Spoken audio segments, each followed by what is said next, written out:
ಕಳೆದ ಲೋಕಸಭಾ ಚುನಾವಣೆಯಲ್ಲಿ ತಮ್ಮ ರಾಜಕೀಯ ಪ್ರಬುದ್ಧತೆ ಮೆರೆದಿರುವ ಮತದಾರರು ಪ್ರಜಾಪ್ರಭುತ್ವ ಯಾರ ಕೈಗೊಂಬೆಯಾಗಲು ಸಾಧ್ಯವಿಲ್ಲ ಎಂಬ ಸಂದೇಶ ನೀಡಿದ್ದಾರೆ. ದೇಶದ ಚಲನಶೀಲ, ಸ್ಪಂದನಾಶೀಲ ಪ್ರಜಾಪ್ರಭುತ್ವಕ್ಕೆ ನಮ್ಮ ಸಂವಿಧಾನವೇ ಶ್ರೀರಕ್ಷೆಯಾಗಿದೆ. ದೇಶದಲ್ಲಿ ನಮ್ಮ ಪ್ರಜಾಪ್ರಭುತ್ವವು ಕ್ರಿಯಾಶೀಲವಾಗಲು ಜನಜೀವನದ ಸಹಜ ಮತ್ತು ಅವಿಭಾಜ್ಯ ಭಾಗವಾಗಿರಲು ಎದುರಾಗಬಹುದಾದ ಅಡ್ಡಿ ಆತಂಕಗಳ ಕುರಿತು ಬಾಬಾ ಸಾಹೇಬ್ ಅಂಬೇಡ್ಕರ್ ಅವರು ಅಂದೇ ಮುನ್ನೆಚ್ಚರಿಕೆ ನೀಡಿದ್ದರು. ಮೊದಲನೇದಾಗಿ, ಜಾತಿ ಮತದ ಆಧಾರದ ಮೇಲೆ ವಿಭಜನೆಯ ರಾಜಕಾರಣ ಮಾಡುವ ವಿಚ್ಛಿದ್ರಕಾರಿ ಶಕ್ತಿಗಳನ್ನು ಅಧಿಕಾರದಿಂದ ದೂರ ಇಡಬೇಕು.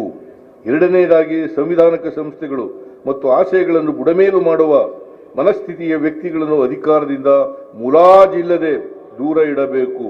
ಅಂತಿಮವಾಗಿ, ಸಾಮಾಜಿಕ ಪ್ರಜಾಪ್ರಭುತ್ವ ಇಲ್ಲದ ರಾಜಕೀಯ ಪ್ರಜಾಪ್ರಭುತ್ವ ಉಳಿಯಲು ಸಾಧ್ಯವಿಲ್ಲ ಎಂದು ಅವರು ಎಚ್ಚರಿಸಿದ್ದರು.